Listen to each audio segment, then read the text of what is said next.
नमस्कार, SBT news में आपका स्वागत है। पेश है 7 अक्टूबर शुक्रवार दोपहर 1:15 राजस्थान की 12 बड़ी खबरें। सबसे पहले एक नजर डालते हैं आज के हेडलाइंस पर। जीएसटी टीम ने 5 ट्रकों को कर चोरी की आशंका में पकड़ा। पूरक परीक्षा व पुनर्जांच का परिणाम आने तक पद पर रहेंगे छात्र संघ पदाधिकारी। अधिकारियों ने दिया आश्वासन, अब बढ़िया ईंटें लगाएंगे। हेयर ट्रांसप्लांट सेंटर्स के प्रति एडवाइजरी जारी। जोधपुर में 2 साल बाद 50,000 लीटर दूध व 80 टन बिकेगी मिठाई। और अब खबरें विस्तार से। स्टेट जीएसटी झुंझुनू की टीम ने कार्यवाही करते हुए कर चोरी की आशंका में 5 ट्रकों को पकड़ा है। जीएसटी टीम ने ट्रकों को जिले के अलग अलग इलाकों से पकड़ा है। इनमें 3 ट्रक को चुरावा व 2 को झुंझुनू से पकड़ा है। ट्रकों में 20 लाख की जीएसटी चोरी की बात सामने आई है। माल की जांच के लिए ट्रकों को झुंझुनू के कर भवन में खड़ा किया गया है।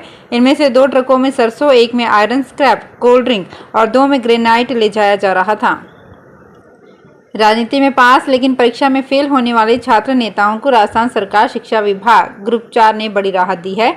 उच्च शिक्षा की ओर से जारी पत्र के अनुसार छात्र संघ चुनाव जीतने के बाद यूनिवर्सिटी की परीक्षा में फेल होने वाले पदाधिकारियों के पूरक परीक्षा व पुनर्मूल्यांकन का परिणाम आने तक योग्यता रद्द नहीं की जाएगी।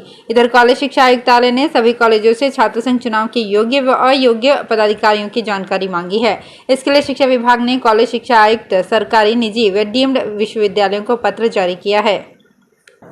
श्रीगंगानगर में सूरतगढ़ रोड स्थित निर्माणाधीन मेडिकल कॉलेज कैंपस की 4 दीवारी के निर्माण में घटिया ईंटों के उपयोग का मामला सामने आने के बाद गुरुवार दोपहर को भाजपा जिलाध्यक्ष आत्माराम तरड़ कार्यस्थल पर पहुंचे। जिलाध्यक्ष तरड़ ने बताया कि इस दौरान मेडिकल कॉलेज निर्माण एजेंसी आरएसआरडीसी के प्रोजेक्ट डायरेक्टर भीमसेन स्वामी और तकनीकी अधिकारी भी मौके पर आ गए।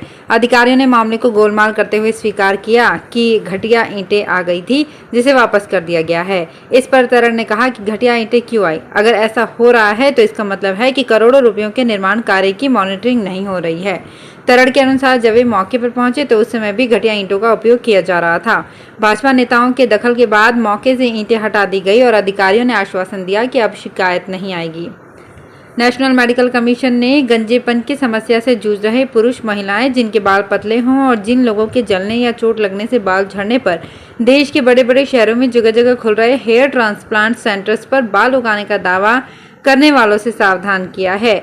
एनएमसी की ओर से जारी एडवाइजरी के अनुसार हेयर ट्रांसप्लांट और परमानेंट हेयर रिमूवल जैसी एस्थेटिक सर्जरी प्रशिक्षित पंजीकृत डॉक्टरों के करने और ऑपरेशन के दौरान सहयोग करने वाले भी योग्य होने चाहिए। बीते 2 साल कोरोना के कारण व्यापारियों को त्योहारी सीजन में नुकसान उठाना पड़ा, लेकिन इस बार त्योहारों पर लोगों के उत्साह और उमंग को देखते हुए जोधपुर के बाजार में रौनक दिख रही है। नवरात्र से शहर में मिठाई की डिमांड शुरू हो गई है। अब करवा चौथ और दिवाली पर भी मिठाई की अच्छी डिमांड रहेगी। उम्मीद है कि इस बार दिवाली पर मिठाई के लिए 50,000 लीटर दूध और करीब 1.16 क्विंटल शक्कर की खपत होगी। इस तरह देखा जाए तो करीब 80 टन मिठाई शहरवासी खाएंगे। केंद्रीय कृषि राज्य मंत्री कैलाश चौधरी का पुलिस अधिकारियों को गालियां देते हुए का एक वीडियो सामने आया है। वे डीएसपी को सस्पेंड करने और उनके खिलाफ मामला दर्ज करने की बात कर रहे हैं। इसके बाद वे फोन पर ही बालोतरा डीएसपी धनफूल मीणा को गालियां निकाल रहे हैं। मामला बाड़मेर के बालोतरा शहर का है।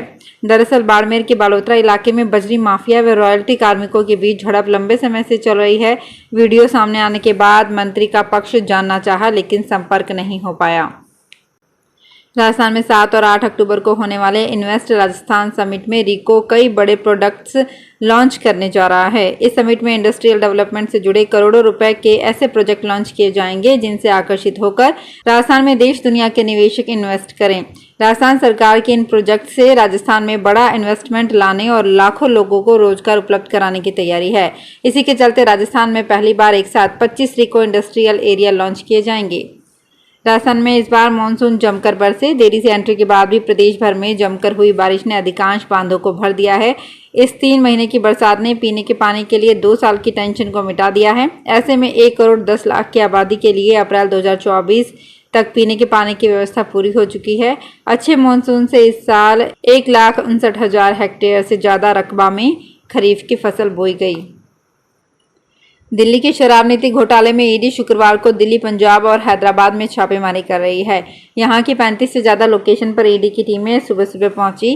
दिल्ली की शराब नीति पिछले साल 17 नवंबर को लागू की गई थी। इस साल जुलाई में इसके खिलाफ सीबीआई जांच शुरू होने के बाद सीएम अरविंद केजरीवाल ने खत्म कर दी थी। इस कार्यवाही पर सीएम अरविंद केजरीवाल ने कहा कि गंदी राजनीति के लिए अधिकारियों को बर्बाद किया जा रहा है।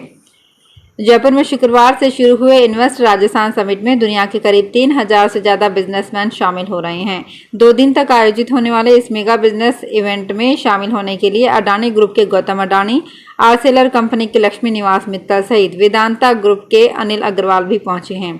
इससे पहले सुबह करीब 10:30 बजे सीतापुरा के Jaipur exhibition and convention centre में मुख्यमंत्री अशोक गहलोत व उद्योग मंत्री शकुंतला रावत ने दीप प्रज्वलन कर इस समिट का शुभारंभ किया। सरकार का दावा है कि सरकार के इस प्रयास से राजस्थान के 11 लाख से ज्यादा लोगों को रोजगार मिलेगा। राजस्थान सूचना आयोग ने जयपुर डेयरी को सूचना के अधिकार अधिनियम के तहत लोक प्राधिकरण मानते हुए सूचना उपलब्ध करवाने का आदेश पारित किया है। अपीलार्थी राधेश्याम गुर्जर की द्वितीय अपील पर सुनवाई करते हुए निर्णय पारित किया गया है। अपीलार्थी राधेश्याम गुर्जर की ओर से पैरवी करते हुए एडवोकेट भगवत गौड़ ने आयोग के समक्ष जयपुर डेयरी के लोक प्राधिकरण होने संबंधी प्रमाण प्रस्तुत किए थे। राजस्थान का ये पहला मामला है जिसमें सूचना आयोग की डबल बेंच ने आयोग की सिंगल बेंच के निर्णय को पलटा है। देश भर में रावण दहन के साथ दशहरा को रामलीलाओं का समापन हो चुका है, लेकिन झुंझुनू के विसाऊ में गढ़ के आगे रामलीला अभी भी चल रही है। पूरे 15 दिन तक चलने के बाद भरत मिलाप के मंचन के साथ शरद पूर्णिमा पर लीला का समापन होगा। बिना किसी संवाद के होने वाली ये मुक रामलीला देश भर में अनूठी है। आयोजकों, कलाकारों और दर्शकों में बेतहाशा उत्साह है। इसमें खास बात यह है कि ये करीब 165 वर्ष पुरानी रामलीला कभी बंद नहीं हुई। कोरोना काल में भी इसका सांकेतिक मंचन जरूर हुआ। तो फिलहाल इस बुलेटिन में इतना ही, फिर हाजिर होंगे कुछ और बड़ी खबरों के साथ। अगर आप भी अपने आसपास की छोटी बड़ी और महत्वपूर्ण खबरों से अपडेट रहना चाहते हैं तो सब्सक्राइब कीजिए हमारे चैनल एसपीटी न्यूज को और प्रेस कीजिए बेल आइकन पर।